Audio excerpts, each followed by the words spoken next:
Subscribe कीजिए fact videos channel को और बेल आइकन को दबाइए अनोखे फैक्ट वीडियोस सबसे पहले देखने के लिए। Fact number 9। कोई मच्छर एचआईवी पॉजिटिव होने वाले व्यक्ति को काटकर किसी नॉर्मल इंसान को काटता है तो क्या वो भी एचआईवी पॉजिटिव हो जाएगा? तो आज हम लोग बात करेंगे, कोई मच्छर एचआईवी पॉजिटिव होने वाले व्यक्ति को काटकर किसी नॉर्मल इंसान को काटता है तो क्या होगा। अगर कोई मच्छर एचआईवी पॉजिटिव होने वाले व्यक्ति को काटकर किसी दूसरे नॉर्मल इंसान को काटता है तो एचआईवी नॉर्मल इंसान में ट्रांसमिट नहीं होता है, क्योंकि मच्छर जब काटता है तो वे अपने शरीर के खून को मनुष्यों में ट्रांसमिट नहीं करते, वे केवल लार को ही मनुष्यों में इंजेक्ट करते हैं और मच्छर खुद एचआईवी से संक्रमित नहीं होता, क्योंकि एचआईवी का वायरस मच्छरों के पेट में जिंदा नहीं रह पाता। यह वायरस मच्छर के पेट में खून के साथ ही पच जाता है। मच्छरों के शरीर में टी सेल्स नहीं होते, इसीलिए वायरस को बढ़ने के चांस नहीं मिल पाते। Fact number 8। मच्छर आपको काटने के लिए अंधेरे में भी आपको कैसे ढूंढ लेता है? ये सोचने वाली बात है ना। कभी भी कोई भी मच्छर हमारे आजू बाजू में भिन्न भिन्न भिन्न करते रहते हैं, हम किधर भी अंधेरे में रहे हमारे कान के पास आके गुनगुनाते हैं। जी हाँ, तो कैसे? जब एक वयस्क मादा मच्छर को अपने युवा को खिलाने के लिए रक्त भोजन की आवश्यकता होती है तो वह एक रक्त होने वाले जीव की तलाश करती है। ज्यादातर मच्छर या दूसरे कीड़े कार्बन डाइऑक्साइड गैस की गंध से आकर्षित होते हैं, जो मनुष्य और अन्य जानवर स्वाभाविक रूप से सांस लेने के बाद बाहर निकालते हैं। मच्छर 10 से 50 मीटर की दूरी से ही मानव श्वास को पता लगा सकता है। Fact number 7। State Bank of India. जी हाँ, स्टेट बैंक ऑफ इंडिया कितना पुराना बैंक है? हम यूज तो करते हैं, क्या हमें पता है कि स्टेट बैंक ऑफ इंडिया कितना पुराना बैंक है? साल 1806 में इस बैंक की स्थापना बैंक ऑफ कलकत्ता के नाम से हुई थी, जो बाद में बैंक ऑफ बंगाल के नाम से जाना गया। 1921 को bank of Bengal, bank of Bombay और बैंक ऑफ मद्रास एक साथ मिल गए, जिसके बाद इंपीरियल बैंक ऑफ इंडिया बना। आजाद भारत में 30 अप्रैल 1955 को इंपीरियल बैंक का नाम बदलकर भारतीय स्टेट बैंक का या स्टेट बैंक ऑफ इंडिया रख दिया गया। Fact number 7। क्या इंसान सांपों को पालतू बना सकता है? जी, सोचने वाली बात है। हम कुत्तों को पालतू बना सकते हैं और जानवरों को पालतू बना सकते हैं, क्या हम सांप को पालतू बना सकते हैं?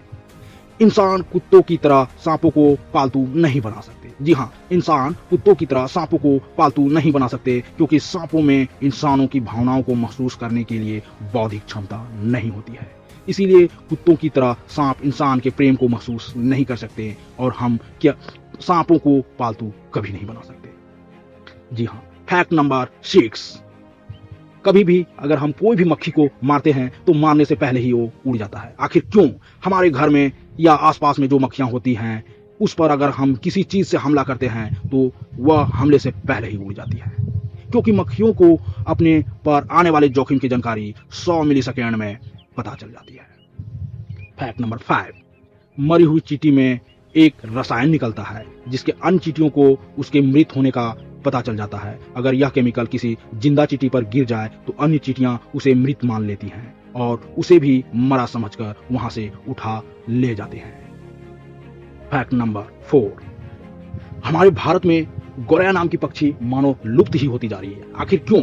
गोरैया की घटती आबादी का एक बड़ा कारण मोबाइल टावर से निकलने वाली रेडिएशन है, क्योंकि आमतौर पर 12 से 15 दिनों तक अंडे सेने के बाद गोरैया के बच्चे निकल आते हैं, लेकिन मोबाइल टावर्स के पास 30 दिन सेने के बावजूद भी अंडा नहीं फूटता है। इसी कारण है हमारे भारत में गोरैया नाम के पक्षी लुप्त ही होते जा रहे हैं। Fact number 3। आप सेव का सेवन करते होंगे। सेव का सेवन करते हैं तो इसके बारे में जान लें। सेव के बीजों में एमिग्डालिन नाम का एक पदार्थ होता है जिसमें सनाइड पाया जाता है। अगर इंसान एक बार में करीब 150 से ज्यादा बीज सेब की किस्म के आधार पर खा ले तो उस इंसान की मृत्यु हो सकती है। जी हाँ, सेब के बीज एक बार में 150 से ज्यादा सेब की किस्म के आधार पर अगर खाया जाए तो शायद इंसान की मृत्यु भी हो सकती है। अंतरिक्ष में मूवी का शूटिंग। कहीं भी शूटिंग तो आपने सुना होगा, लेकिन अंतरिक्ष में मूवी की शूटिंग पहली बार सुनने को मिल रहा है। रूस अंतरिक्ष में फिल्म की शूटिंग करने वाला पहला राष्ट्र बनने वाला है। हाल ही में रूस ने अक्टूबर में होने वाली वाइजोव द चैलेंज फिल्म की शूटिंग के लिए एक अभिनेत्री और एक निर्देशक को अंतरराष्ट्रीय अंतरिक्ष स्टेशन में भेजने की घोषणा की है। धन्यवाद। अगर वीडियो अच्छी लगी हो तो लाइक और शेयर जरूर कर दे। और आपके मन में कोई भी सवाल हो तो आप कमेंट सेक्शन में आके कमेंट करके अपना सवाल रख सकते हैं। और आपने हमारे YouTube चैनल को सब्सक्राइब नहीं किया हो तो आप YouTube चैनल को सब्सक्राइब करके और बेल आइकन को दबा दें। धन्यवाद।